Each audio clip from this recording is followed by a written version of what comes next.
أعوذ بالله من الشيطان الرجيم بسم الله الرحمن الرحيم الحمد لله رب العالمين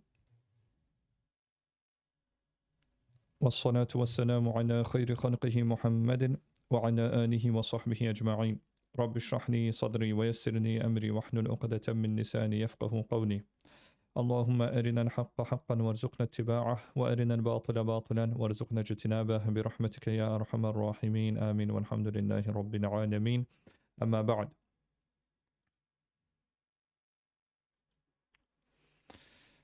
Today, inshallah, we are going to finish off the Kitab al-Salah, which is the book on prayer. And after this, inshallah, we are going to start reading. And by after this, we'll do it this lesson. We're going to start on Kitab al-Sawm, which is fasting, inshallah. So the last subject in Kitab al-Salah is the legal ruling for the stillborn, being the Janazah ruling. Now, if the newborn shows sign of enduring life, such as crying or movement of a limb, after a majority has exited the womb, it is washed, the funeral prayer is performed, it inherits and is inherited from. So we count it like a living human being which has later on passed away. And it is named. You also give it a name. So, if the majority of the baby exits the womb and it shows signs of life, such as movement, such as crying, then we count this as a living being. Now,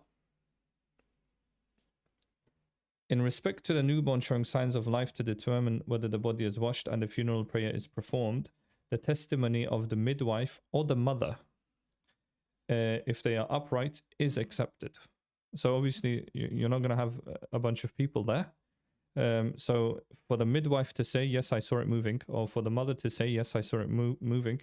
And obviously, if they are upright, if they are people who don't lie usually, then we accept their testimony and we wash the baby, we pray upon it, and we give it a name.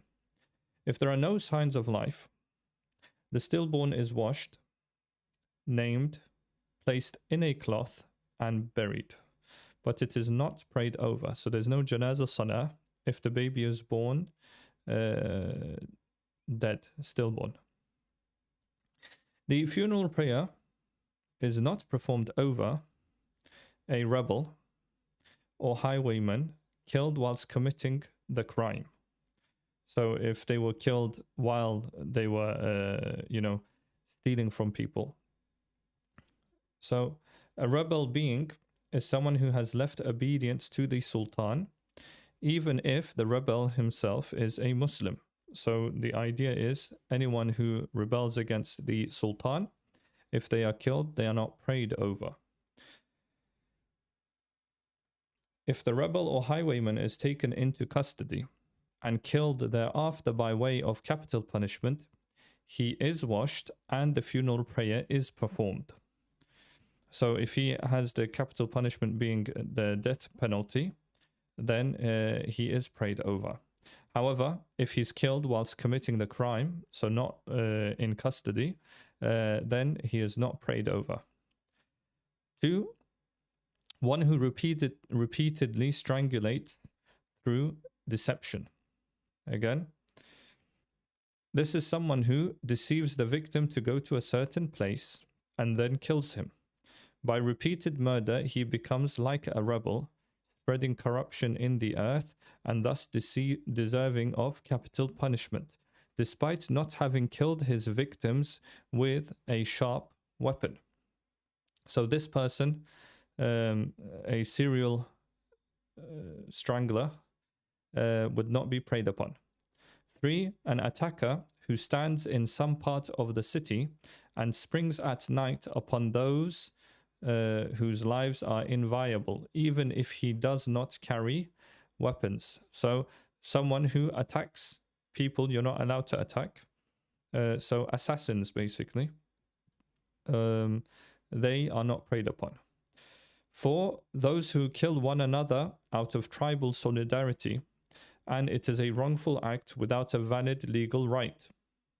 Okay, so those who kill each other without having any legal right to do so, the reason being the tribal solidarity. However, the bodies are washed. So the bodies are washed, but they're not prayed over. The one who deliberately committed suicide is washed and prayed over. So if somebody commits suicide, you wash them and you pray over them. If the suicide was accidental or due to unbearable pain, then the body is prayed over by agreement of Hanafi scholars. So there is a disagreement on the other instances. However, we would still pray over it for the family's sake, since there are scholars which say you can. And the fifth person, the one who deliberately murdered one of his parents, is not prayed upon. So obviously that part of the book was a little bit dark. So these type of evil people, whether they're Muslim or not, they are not prayed over. Those waiting in the funeral prayer area do not stand upon seeing the coffin until it is lowered. Similarly, those whom the coffin passes by do not stand. Okay, so the Hanafi ruling for this is if the coffin is passing by you, you don't stand for it. Only once it is lowered, then you stand for the coffin. It is recommended to walk behind the coffin, so not in front or by the sides, unless there are women, and it would lead to intermingling. So if the women are already behind the coffin, and if you were to walk behind the coffin, you would be next to the women, then obviously you don't walk behind the coffin. You would walk on its sides. Or a female wailing behind it. Sometimes you get people like this, they're screaming behind the coffin, and it is not possible to reprimand or prevent her. So you're unable to get rid of her. It might be a family member or whatnot, whereby one walks in front of the coffin. So in these instances, you would walk in front of the coffin. It is better not to walk to the right or left of the coffin, or to be so distant from it such that one is reckoned to be walking alone, as this is somewhat disliked. Similarly, it is disliked for all of them to walk ahead of the coffin and leave it behind them. So if no one's next behind the coffin, again, that's also disliked, such that no one is present with it. It is also disliked to ride an animal in front of, but not behind the coffin. However, walking is optimal. So as you see, Islam has a ruling for basically everything. Even when you're taking the coffin to the grave, the way you stand, where you walk, is all basically regulated. However, it's only small dislikes and whatnot, so it's not super important in the sense that if you are in a funeral, you shouldn't be telling people off. Remember, a funeral is always going to be a very emotionally charged place.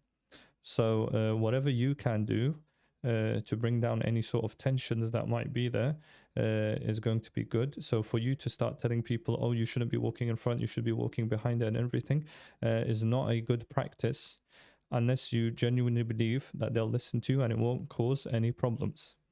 But it's likely to cause problems with people. So these things you do yourself, but you don't tell other people there that they're doing it wrong, unless they're going to listen to you and it's not going to cause any problems.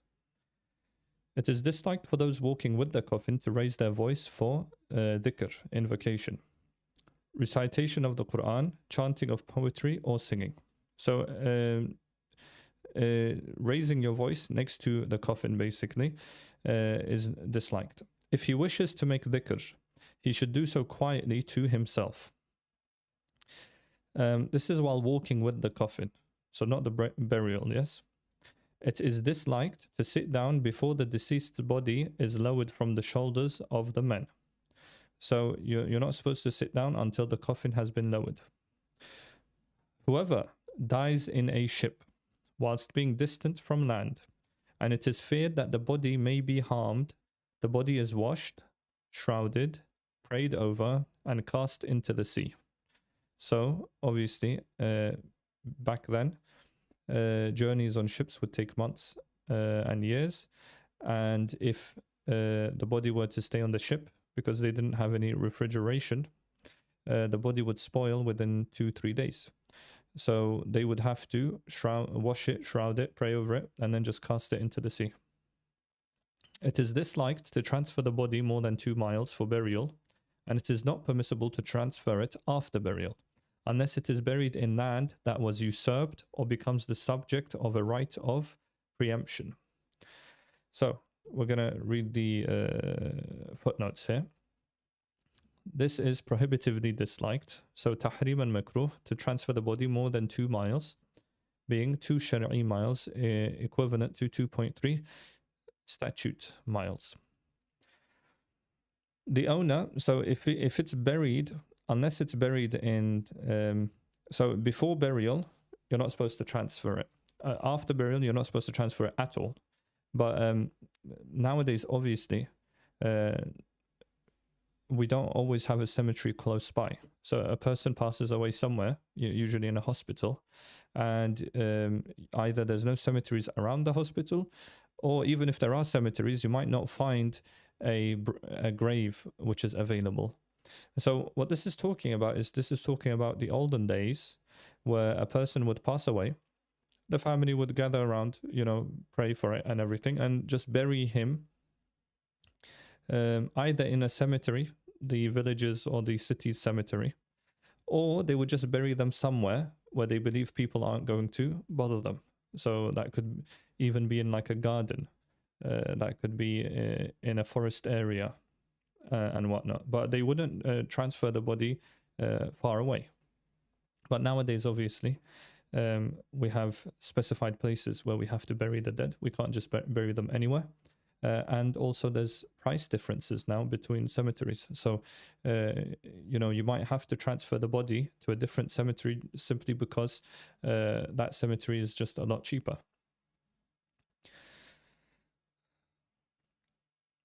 So if the body is buried in land which was stolen, or it becomes a subject of like legal action, then obviously, because the land's not yours, you would have to dig up the body. Only then will you be allowed to dig up the body and transfer it somewhere else.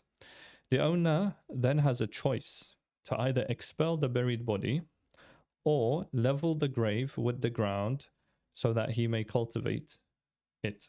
So so the owner gets to decide whatever he wants to do. He could obviously leave the grave, that's also an option. Or he could get rid of the grave, tell them to move the body, or he could just use the land as normal, as if there's no grave there. Similarly, it is permissible to cultivate and build upon a grave when the body has disintegrated and become dust, even if the land is not usurped. Okay, so you're allowed to cultivate on top of land where someone's been buried upon. It's not like forever haram or anything. So once the body, obviously you don't do it immediately. You don't do it on a fresh burial. But once you believe that this body has now disintegrated and become dust, so I don't know, maybe months, maybe years. But afterwards, you can reuse that land. If someone is buried in a grave dug for another person in land that is not owned by anyone, so nobody owns that land, but the grave was dug and somebody else came and buried someone else in there, right? The body is not removed, but the one who buried the body is liable for the cost of digging the grave. Okay, so if you just, found a grave and buried someone in it, you would have to pay whoever dug the grave whatever cost they spent on digging the grave. The grave may be excavated to recover valuables that fell inside. A stolen shroud or wealth, even if it is a dirham, left with the dead. Okay, so even if the shroud is something that's been stolen, so it's your shroud, you are allowed to excavate it and take your shroud back. It is not excavated if the body is placed in other than the direction of prayer or on its left side. So if you later on find out after you've buried the body that it's facing the wrong way, or you've got the Qibla wrong, or it's on the left side instead of the right side, you do not excavate the body and fix that problem. It is disliked to receive hospitality from the family of the deceased. So this is very important. A lot of people get this wrong. So receiving hospitality from someone is ordained in times of happiness, not affliction.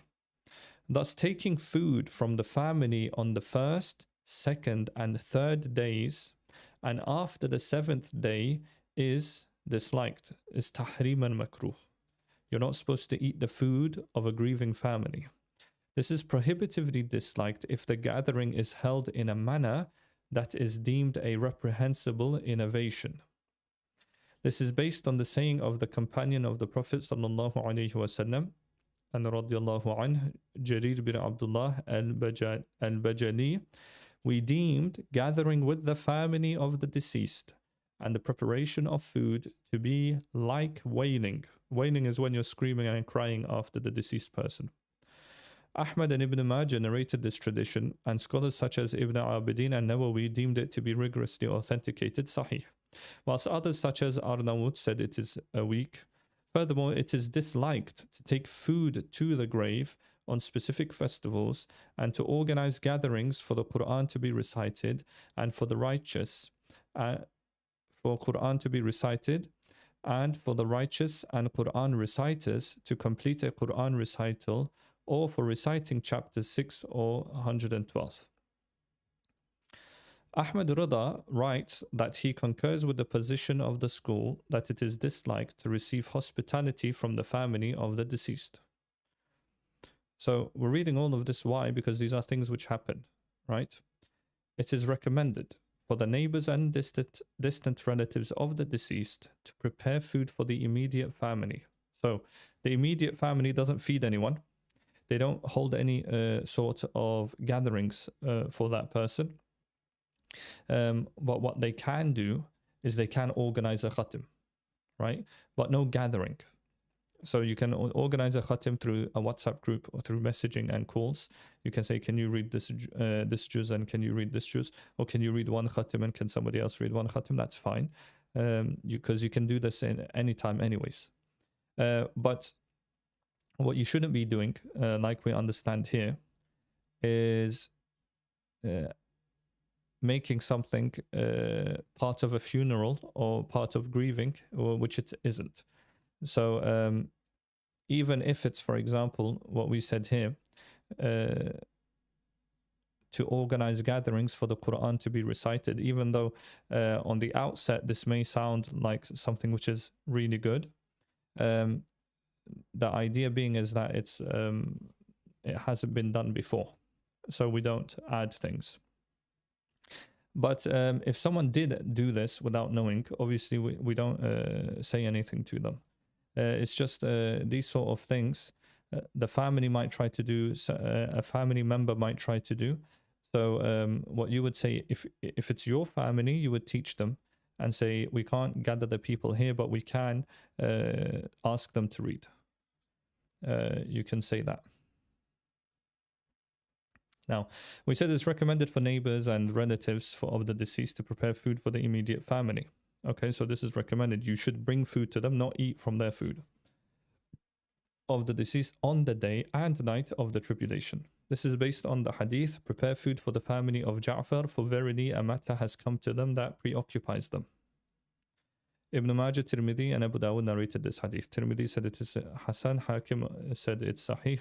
Furthermore, those supporting the family in the funeral arrangement may also eat this food. Okay, so food that has been brought to the family, those people who are helping out that family with funeral arrangements and everything, because they're busy, they may also eat from that food. Okay, so again, it is disliked to receive hospitality from the family of the deceased, unless it is for the needy, whereby it is good. Okay, so if it's for poor people and you're handing out food to poor people on the deceased's behalf or whatnot, this is good because this is a sadaqah. As for preparing food for recital of the Quran for the sake of consuming it, it is disliked. Okay. So as for preparing food for the poor, this is good. So if you're preparing food for people which are going to come and read Quran for the deceased person, this is disliked. Okay, tahrim makruh. Remember, if it just says disliked, it's tahrim makruh. However, if you're preparing food for poor people, then this is fine. Why? Because this is a sadaqah. Especially while sitting on the it is for example, so it especially while sitting on the orphan's furniture. So the person who's passed away, if it's like a father, mother, then the kids are orphans. So sitting on the orphan's furniture, this is because it is a form of taking benefit from the orphan's wealth, and thus it's impermissible. So even by sitting on a chair which is now owned by an orphan, this is especially disliked. Remember, you can always ask questions in the chat for anything you don't understand. The chat is up in front of me. Now, taking recompense for making dhikr or reciting the glorious Quran is unlawful. So, taking a payment, right, for reciting dhikr, so you're doing dhikr and then you get paid for it. Or you get paid to read Yasin. This is haram. Okay?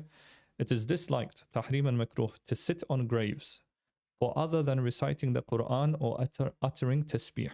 So if you're going to sit on the grave and read Quran, that's fine. If you're going to sit on the grave and do dhikr, that's fine. But if you just randomly sat on a grave, tahrim and makruh, yes?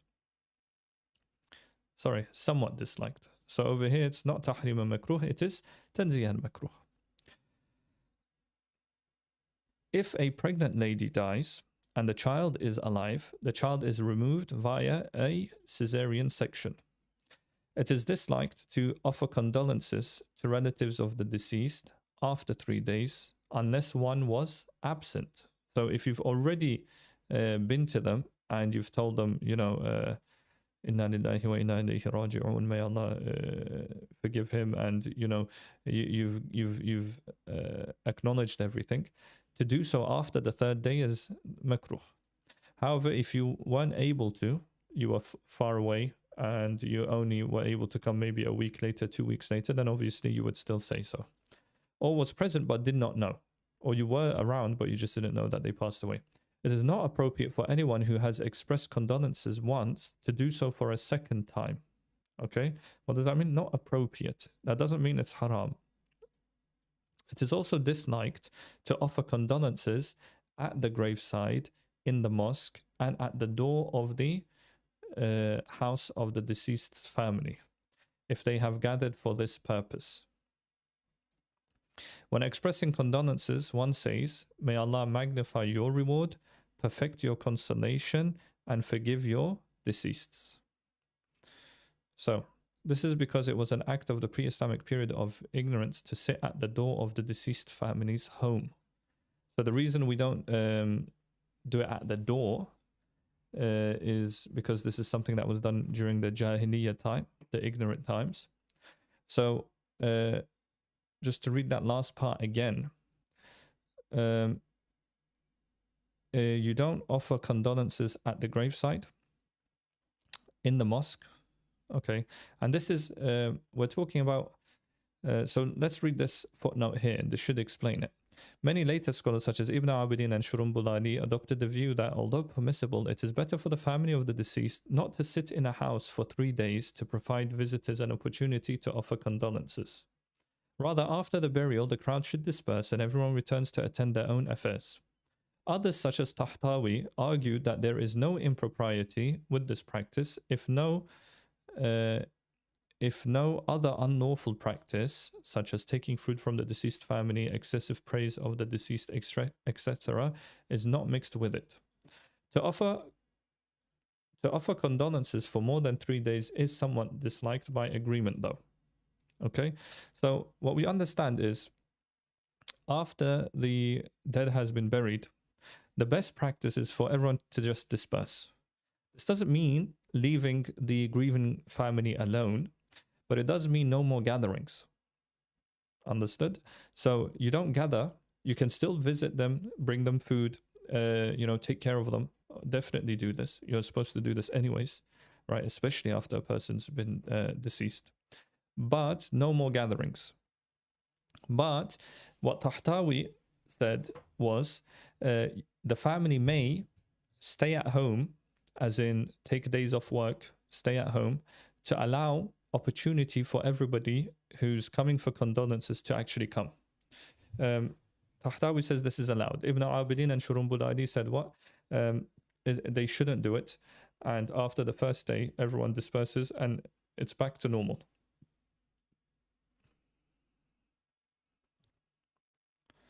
Okay, so we finished Kitab al-Salah, and I'll open up, inshallah, Kitab al-Sawm now.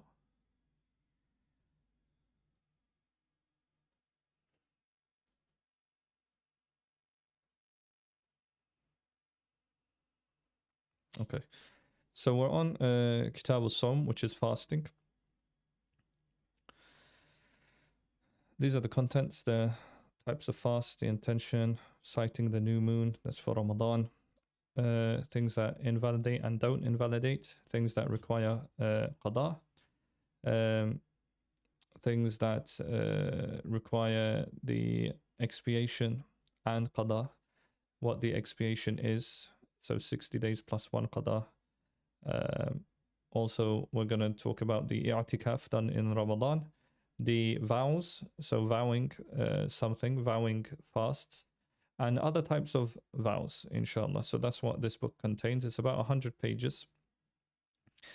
So, introduction. Fasting is to actually refrain from that which breaks the fast, or something that takes the ruling of refraining. Okay, someone who eats forgetfully, for example. So you either actually you don't do it, or something that takes the ruling of refraining, as in by eating accidentally. So not accidentally, forgetfully, sorry. During the day, from the beginning of true dawn until sunset. The one fasting must be a Muslim, not in a period of menstrual or postnatal loqya, and have an intention to fast. So the intention is what? Fard, a condition. It is not a condition that one is aware of the obligatoriness of the fast, or that one resides in Muslim lands. So you don't need to be living in a Muslim land, and neither do you need to know that the fast of Ramadan is actually fard. You just have to fast it. The legal consequence of fasting in the next world is that one attains reward, and its consequence in this world is that if the fast was mandatory, the obligation is lifted from one. Okay? Now, mandatory being if it was like an oath. So if it was wajib and you did it, you've, done the oath. The legal reason, the sabab. So what needs to happen for fasting to become fard upon you? The legal reason for the obligatoriness of fasting in Ramadan is that one witnesses a part of any day of Ramadan in which the fast may be initiated. Okay? So being alive in any day of Ramadan is the legal reason for fasting to become fard upon you. If someone regains sanity during the night at the beginning or middle of the month of Ramadan, then becomes insane before true dawn, so during nighttime, and remains insane for the rest of the month. So at nighttime they're fine, but during the day they're not fine. Or regains sanity after the middle point of the day on one of the days of Ramadan, and then becomes insane for the rest of the month. He's not required to make up any fasts. Why? Because he hasn't been sane during the day. He's only been sane during the night. Every day of Ramadan is a legal reason for the obligatoriness of the fast of that day. Okay, so every single day of Ramadan is a new legal reason. So missing the first day of Ramadan doesn't excuse you from the second day, third day, fourth day. The legal reason for the vowed fast, so this was for Ramadan. The legal reason for the vowed fast is the vow itself. So the reason fasting is wajib upon you is because you promised that you are going to fast. So it's the promise. As for fasts performed as expiations, so kafara, Legal reasons include breaking oaths and homicide.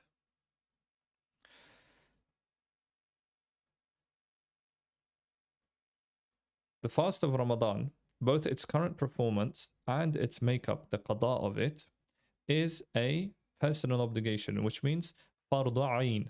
Everybody has to do it upon the one who meets the following 4 conditions of the obligation. So there's 4 conditions for fasting in Ramadan to be fard, obligatory upon you. 1, being a Muslim. 2, sanity. 3, adulthood. And 4, for the one who became a Muslim in non-Muslim lands, knowledge that the fast is obligatory. If one is in Muslim lands, fasting is obligatory even if one did not know it. What does that mean? That doesn't mean that they're going to be punished because they've just become Muslim, but it means that they have to make up the days. Conditions for the obligatoriness of performance are, so this was for it to become, the conditions for it to become obligatory on you. Now, for it to become obligatory to actually perform it, freedom from sickness, a period of menstrual or postnatal lochia, 2, not being a traveler. So what's the difference here? Over here, it means this is what is required for fasting to be fard upon you. And these 2 things are required for you to fast that day, which means if you are a traveler, you don't have to fast that day, but you still have to fast. So you've met these 4 conditions, so you have to fast. But because you haven't met this condition, you don't have to fast that day. You can fast the qada later on. That's what it's saying. Now, conditions for the validity of performance are, so these 2 things need to happen for it to be valid. 1, the intention. You can't fast by accident, is what it's trying to say. And 2, freedom from that which nullifies the fast, such as menstruation, postnatal lochia, and anything that invalidates it, eating, drinking. It is not a condition that one is not in a state of major ritual impurity. So what we call janaba, okay, so you don't need to have ghusl to fast. That is for salah, not for fasting. Although one is sinful if the prayer is neglected, it still does not affect your fasting, in the sense that you have done the obligatory aspect of it. Otherwise, spiritually, it will be affected, of course. So if you wake up in the morning and you don't have ghusl, you can still fast. But if you wake up in the morning and you're in your menstruation cycle, then obviously you can't fast. So that's the difference between janaba and hayd. 8 types of fasts. There are 8 types of fasts. An obligatory fast that has a prescribed time, such as the current performance of a fast in Ramadan. So it's a fard fast, which has a set time. So that is Ramadan. There's nothing else. An obligatory fast that does not have a prescribed time, such as the qada of Ramadan. Okay? So these 2 are obligatory. There's no other obligatory fast. So the Ramadan is the only obligatory fast we have. The other one is mandatory, which is wajib. The obligatory was fard, the mandatory wajib fast that has a prescribed time. Okay, so there's a mandatory one which has a prescribed time, and that is a fast that you would promise to do at a certain time, vowed for a specific time, right? So you said, if this happens, I'm going to fast on Wednesday. So you set a date, you promised Allah that you're going to fast on that specific date, so it becomes mandatory on you on that specific time. For a mandatory fast that does not have a prescribed time, or you didn't say a time, so you said, if this happens, I'm going to fast. So you promised Allah that you're going to fast, but you never said which day. So it's mandatory, it's wajib upon you, but there's no prescribed time for it, such as a general fast that one vowed, or an expiatory fast. So you purposefully, let's not say you, somebody purposefully breaks their fast in Ramadan. And because it's such a huge sin, there's an expiatory fast for it. It's 60 days concurrent. These 2 are the highest forms of the mandatory. Okay, so it's almost fard, right?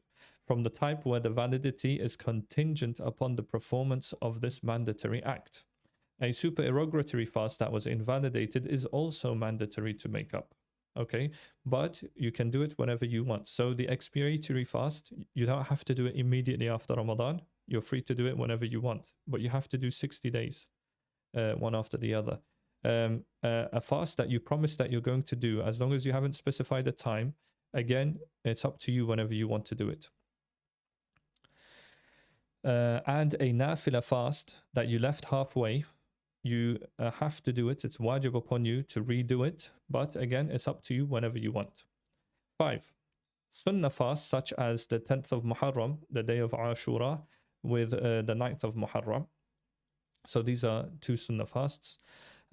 Recommended fasts such as the full moon days of every lunar month. So Ayyamul Bid, which are the 13th, 14th, and 15th. Not the other way around. So it's not 15, 16, 17. What is it? It's 13, 14, 15. So leading up to the full moon, not after the full moon. Okay. B, which is Mondays and Thursdays. These are recommended. And C, the 6 days of Shawwal, which is now over. We are in the first day of what? Dhul Qa'dah, which is one of the haram months. Don't forget. So the Prophet ﷺ said, O Abu Dhar, if you fast 3 days in a month, fast the 13th, 14th, and 15th. Tirmidhi said this hadith is Hasan. The Prophet ﷺ said, the deeds are presented on Monday and Thursday. So I love that my deeds are presented whilst I am fasting. Tirmidhi said that this hadith is Hasan and Gharib. But Arnaout said it is Sahih, due to supporting narrations in Muslim, Abu Dawud, and Ibn Majah. Shawwal is the month after Ramadan. One may fast the 6 days consecutively immediately after Eid al-Fitr, although it is recommended to fast them non-consecutively. But we are past these 6 days now. Every fast whose desirability and promise of reward is established by the noble sunnah. Okay, so it's recommended what? To fast on which days? Every fast whose desirability and promise of a reward is established by the noble sunnah. So if there's a hadith about fasting on that day, then it's recommended you fast on that day. For example, the fasting of Dawood, which is 1 day on, 1 day off, 1 day on, 1 day off. Who fasted 1 day and did not fast the next. This is most superior of fasts and the most beloved to Allah, the Most High. Why? Because there's a hadith about it. Right? So the hadith tells us this. Bukhari narrates that Abdullah bin Amr resolved to fast every day for his entire life. But the Prophet ﷺ instructed him, fast a day and eat and drink for a day, as this is the fast of Dawood alayhi salam, and this is the most superior of fasts. Okay, this is narrated in what? Bukhari. So the best fast is what? Fasting 1 day on, 1 day off. As for a supererogatory fast, a nafila one, it is everything aside from the above fasts, and it is not established to be disliked or specified for an occasion. Okay, so as long as you're not fasting on a makruh day, or you're not specifying it for an occasion, then it's fine. Supererogatory fast, all those fasts are supererogatory, nafila. For example, fasting the other days of the month. Now, fasts which are somewhat disliked include fasting on 10th of Muharram alone, without fasting on 9 or 11. Okay? So just fasting on 10th of Muharram, but not fasting 1 day before or after is somewhat disliked. B, fasting on Saturday alone. So if you're going to fast on Saturday, again, you need to fast on Friday or on Sunday too. Fasting every day of the year, and not fasting on the days when it is unlawful to do so. Okay, so why does it say this? Because if you fast on the days which is unlawful to do so, it's not makruh, it's haram. But what this is saying is fasting every single day of the year, other than the days which is haram, is somewhat disliked. Okay, the observing complete silence whilst fasting. Okay, we don't do this. It's not in our Sharia, because it was something that the Magians used to do. And then unbroken fasting, that means that you don't ever do iftar, or you've not done iftar the day before, but you decided to carry on fasting. That's also makruh. However, what is it going to say? That is to fast 2 consecutive days without eating in between. Bukhari narrates from Abu Hurairah that the Messenger of Allah sallallahu alaihi wasallam forbade consecutive fasts. It's somewhat disliked. It is prohibitively disliked to fast on the days of Eid al-Fitr and Eid al-Adha, the days of Tashriq, and the day of uncertainty when one has a firm intention that it is a fast of Ramadan.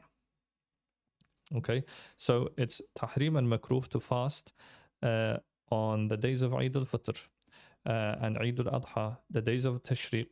Okay, that is the 3 days that follow Eid al-Adha. Okay, that's 11th to the 13th of Dhul Hijjah.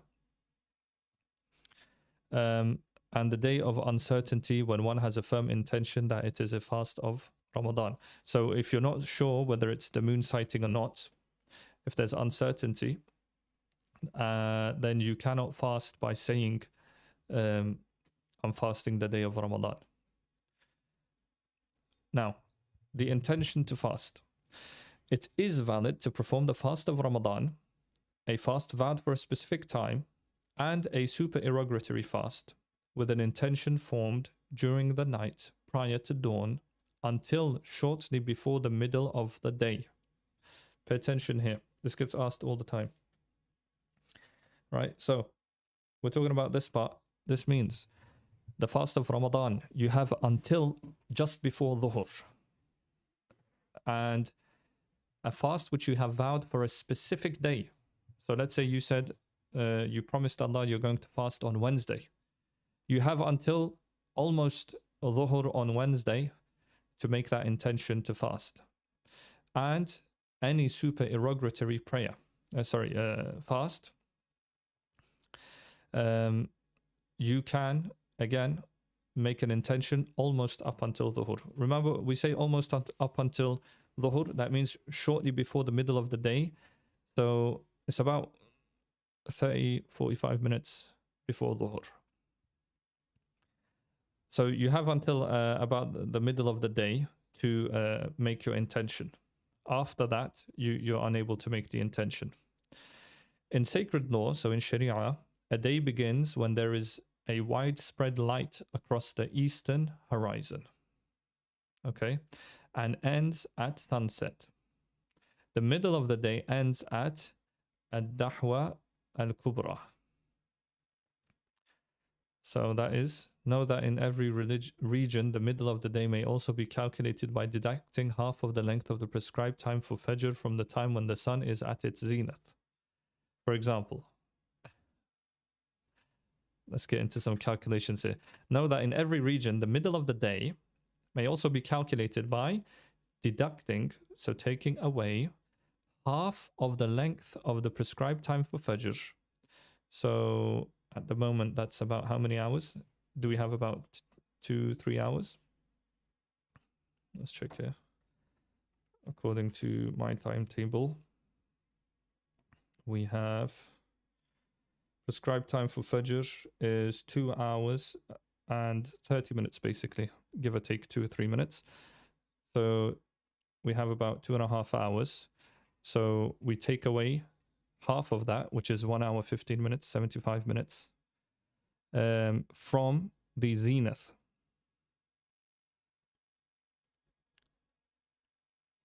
Okay, so the zenith would be around 12:45 today. So taking 1 hour, 15 minutes away from 12:45 would make it 11:30. So today we had until 11:30 to decide whether we want to fast or not, if it was nafilah. So let's say, for example, on the 8th of January 2016, Muwaqqit on Fajr commences at 6:13, finishes at 8:23, which is 1.5 hours in England. 65 minutes before the sun's zenith at 12:15 p.m. means the middle of the day is at 11:10. So yeah, today would be at 11:30, we said. And on 8th of January 2016, it was 11:10. On the same, true dawn is at 6:13 and sunset is at 4. Hence, the middle of the day is 11:10. This calculation is also correct for Riyadh, Saudi Arabia, where on the same day Fajr commences at 5:18, 6:39, Sun Zenith sets at 12, 5:20, respectively, middle of the day, 11:19. So this is a calculation you can do to figure out if you have enough time or not. So what we just did now is we took the time for Fajr, the prescribed time for Fajr, so from Imsak to the rising of the sun, right? So the beginning of Fajr to the end of Fajr. Today that was about 2.5 hours. You take half of that, so 1 hour, 15 minutes, and you take that away from the zenith. So that's half an hour before Dhuhr. So half an hour before Dhuhr is the zenith. So basically you take away 1 hour, 15 minutes from there. So today that would have been 12:47 because Dhuhr was at 1:17 today. So 12:47 would be zenith. 12:47 minus 1 hour 15 minutes would be 11:47 minus 15, 11:32.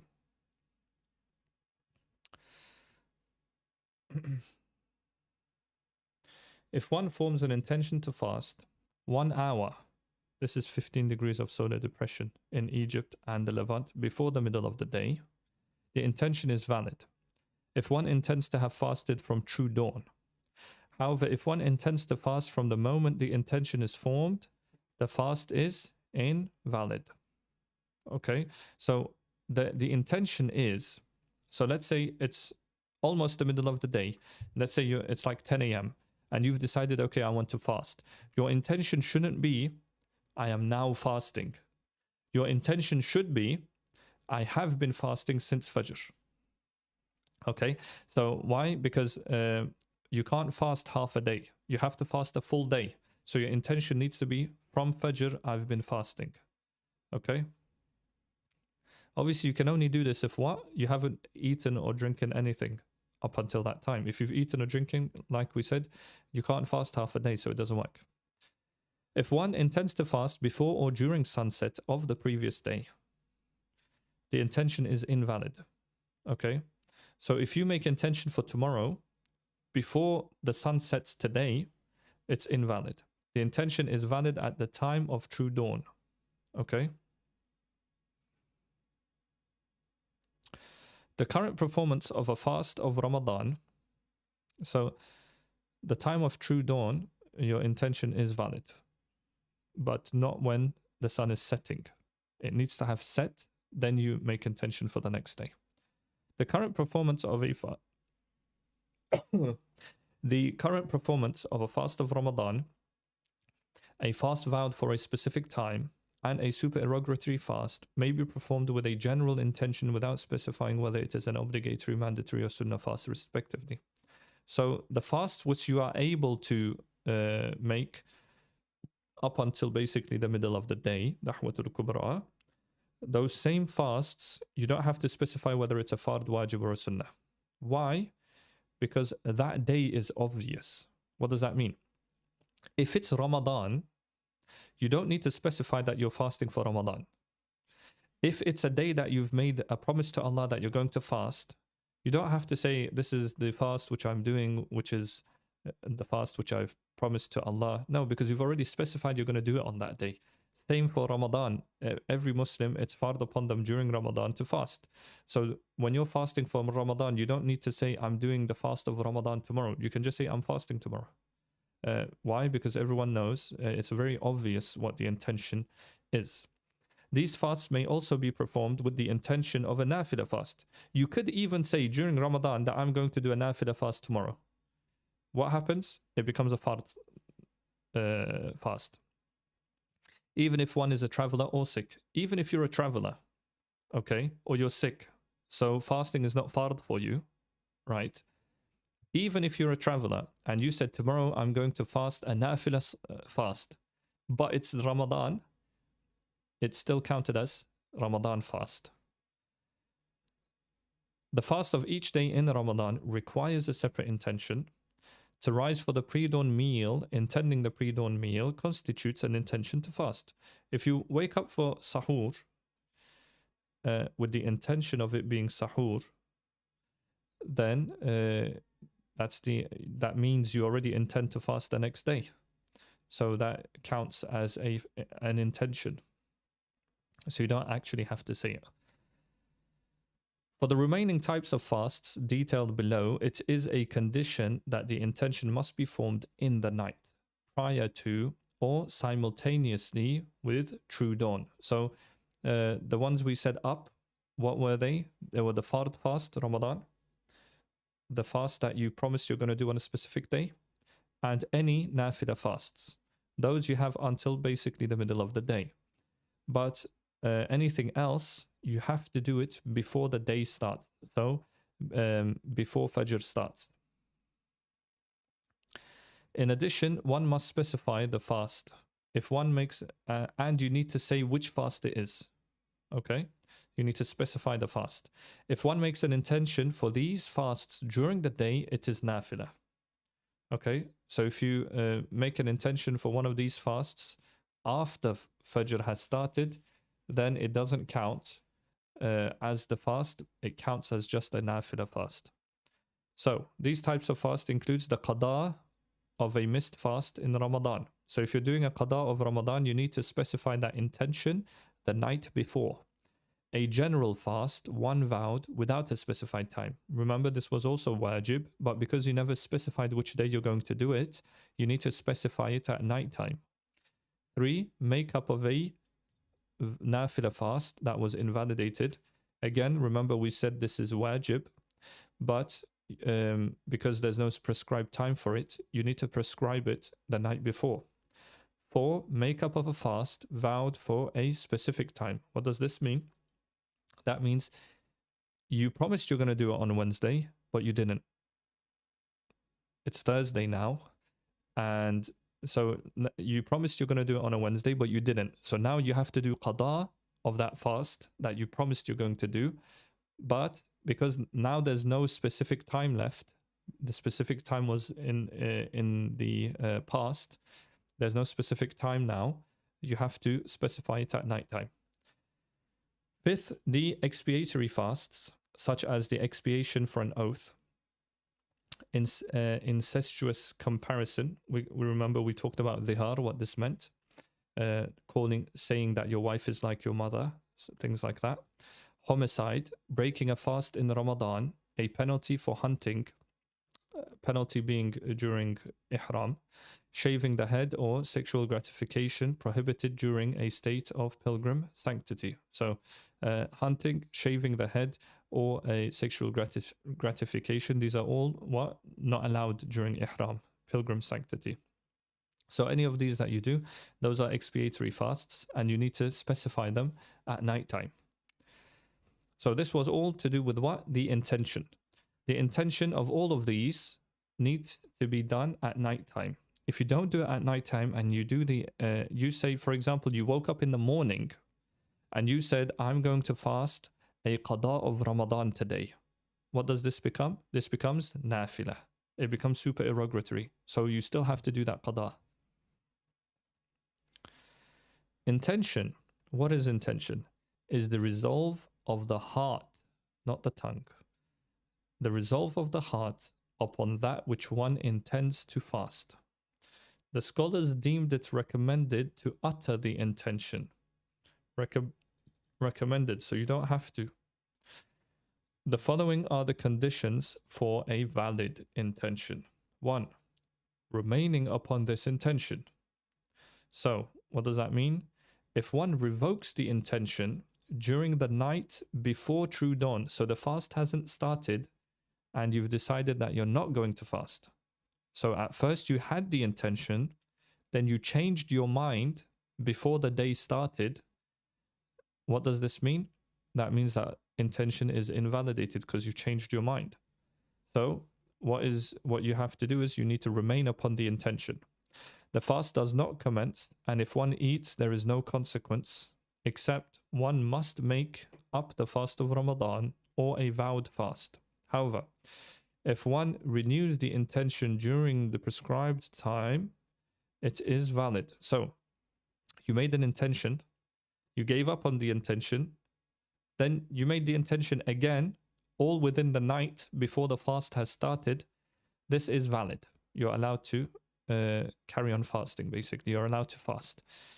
So it's about what your last intention was. You could have changed your mind like 10 times, but it's about what was the last intention before the fast started. From true dawn until shortly before Dahwatul Kubra. So if it's the fasts that we mentioned before, and you've got until Dahwatul Kubra to make up your mind.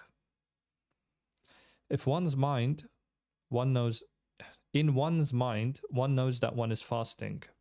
For fasts where it is a condition to specify what one is fasting, one should know in one's mind what fast is being performed. So remember we said that during the Ramadan one, the specified vow and the supererogatory one, you don't need to specify which fast it is.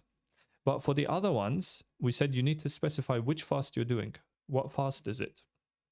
So if you've made an intention, you need to know in your mind that you're fasting, 1, and 2, which fast it is. Saying, if Allah wills, inshallah, when forming the intention, does not invalidate the fast. Okay? So if you said, inshallah, I'm going to fast tomorrow, this is a valid intention. So inshallah does not entail having doubt about something. Okay? Forming an intention to fast during the ritual prayer is valid and does not invalidate the prayer if it is not uttered. Obviously, you can't talk in salah. Let's say you're praying Fajr and you decided, okay, I'm going to make the intention to fast today, a nafila fast. That's fine, and it doesn't invalidate your prayer as long as you don't say it out loud. If one intends to perform a qada, a make-up fast of Ramadan during the day, okay, it becomes a nafila fast which must be made up if invalidated. Remember, we said the qada of Ramadan, you need to specify it at night time. If you do it during the day, it becomes nafila. If one thinks that one has a make-up fast to perform, so if you think that you have a qada and you start fasting the qada whilst meeting all the obligatory conditions, then it becomes clear that one has no fasts to make up. And then you thought about it and you're like, oh wait, I didn't have a qada to do, but I've already intended to do a qada and I'm fasting. It is not incumbent to complete the fast. You don't have to complete the fast. Okay? This person is excused due to forgetfulness. If one invalidates the fast immediately, no qada is necessary, although it is optimal to complete it. Okay, so it's best to complete it, but you are allowed to just give up. In contrast, if he continued to fast after knowing he has no fast to make up, it becomes incumbent to complete the fast, and it is not permissible to abort it. If this fast is terminated, it is incumbent, being wajib, to make up. Why? Because it has now turned into a nafila fast. So, you made intention to do qada. Then you remembered that you don't actually have qada. Either you need to make a choice. Either you immediately break your fast, which is fine, and you don't have to make it up. Or if you carry on fasting, that means you've made the intention, even if you don't say it, that you're now going to be fasting a nafila. Because you've carried on fasting, if you do then break it after carrying on fasting, then it becomes wajib for you to redo it, because it's become what? Nafila. As for the one who intended to perform a make-up fast after true dawn, remember we said you have to specify at night time? The make-up fast that one intended is still incumbent, and the commencement of a nafila fast is valid. So it becomes a nafila fast, so you need to carry on fasting now, but your qada never drops. You still owe that qada. If this nafila fast is terminated, it is incumbent to make it up. So we're going to stop here, inshallah. Fasting the day of doubt. وآخر دعوانا أن الحمد لله رب العالمين وصلى اللهم على سيدنا محمد وعلى آله وصحبه أجمعين. الفاتحة مع الصلوات.